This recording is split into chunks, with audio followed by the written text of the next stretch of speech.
بسم اللہ الرحمن الرحیم۔ خدا کے تصور کے حوالے سے ایک اہم سوال یہ پیدا ہوتا ہے کہ کیا خدا تک پہنچنے کے لیے ہمیں کوئی وسیلہ درکار ہے؟ یعنی یہ بات کہی جاتی ہے اور ظاہر ہے کہ یہ بات غلط فہمی پہ مبنی ہے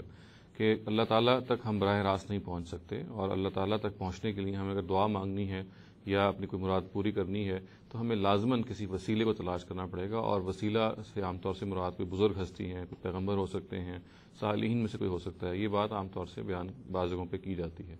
اور مختلف استدلالات کیے جاتے ہیں اس موقف کے حق میں، مگر جو ایک اہم استدلال اس موقف کے حق میں کیا جاتا ہے وہ خود قرآن مجید کی ایک آیت سے پیدا ہوا ہے، اور آیت سورہ مائدہ میں ہے۔ اس کے الفاظ یہ ہیں: یا ایھا الذین آمنوا اتقوا اللہ وابتغوا الیہ الوسیلہ، اے ایمان والو اللہ سے ڈرو اور اس کی طرف وسیلہ تلاش کرو۔ اور اس کا ترجمہ اگر ہم اس طرح سے کریں تو وسیلہ ظاہر پکڑو، تو پھر اگر ترجمہ ہم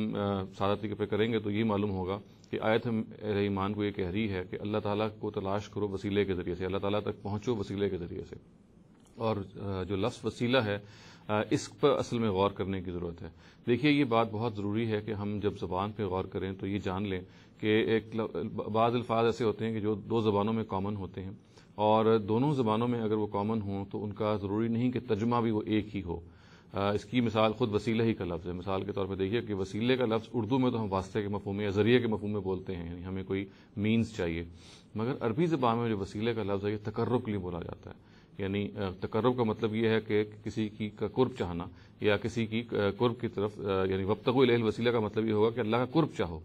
دوسرے لفظوں میں ہم جب اس آیت کا صحیح ترجمہ کریں گے تو اس کا ہرگز مطلب یہ نہیں ہے کہ اللہ تعالیٰ کے لیے کوئی وسیلہ تلاش کرو یا اللہ تعالیٰ کی طرف پہنچنے کے لیے کوئی ذریعہ تلاش کرو، جیسے کہ کر دیا گیا۔ یہ وسیلے کا اردو مفہوم ہے، یعنی وسیلے کا جب اردو میں آئے گا تو اسی مفہوم میں آتا ہے۔ یہ لفظ چونکہ ظاہر ہے عربی زبان میں استعمال ہوا ہے اس آیت کے اندر، تو عربی زبان میں اس کا ہم وہی مفہوم لیں گے جو عربی میں پایا جاتا ہے۔ اور جیسا کہ میں نے عرض کیا کہ عربی زبان میں اس کا مفہوم ہے تقرب، کلوزنس یا نیئرنیس یا کسی چیز کا قرب۔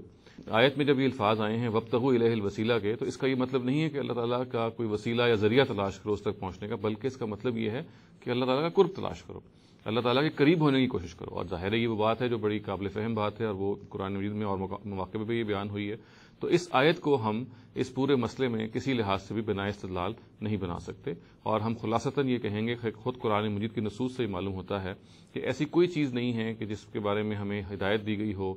یا ہمیں بتایا گیا ہو کہ اللہ تعالیٰ تک اگر پہنچنا ہے تو اس کے لیے کوئی وسیلہ ہمیں تلاش کرنا ہے۔ یہ جو لفظ وسیلہ اس آیت میں آیا ہے یہ اپنے عربی مفہوم میں ہے، اور عربی میں وسیلے کا مطلب ہے قرب تلاش کرنا۔ اردو میں اس کا مطلب ظاہر ہے کہ وہی ہے جو ہمیں معلوم ہے، اور اس کا مطلب ہے ذریعہ، اور وسیلہ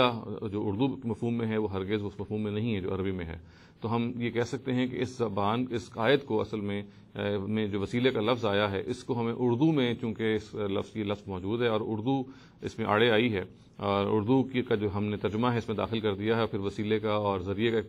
پورا فلسفہ ہے جو ہم نے تراش دیا ہے، جو کسی طرح سے بھی ٹھیک نہیں ہے۔ آیت کا سادہ مفہوم یہ ہے کہ اہل ایمان کو چاہیے کہ وہ اللہ تعالیٰ کا قرب تلاش کریں، اس سے نزدیک ہونے کی کوشش کریں، جو ایک ایسی محمود چیز ہے جو قرآن میں اور جگہوں پر بھی بیان ہوئی ہے۔ اقول قولی ھذا واستغفر اللہ لی ولکم ولسائر المسلمین والمسلمات۔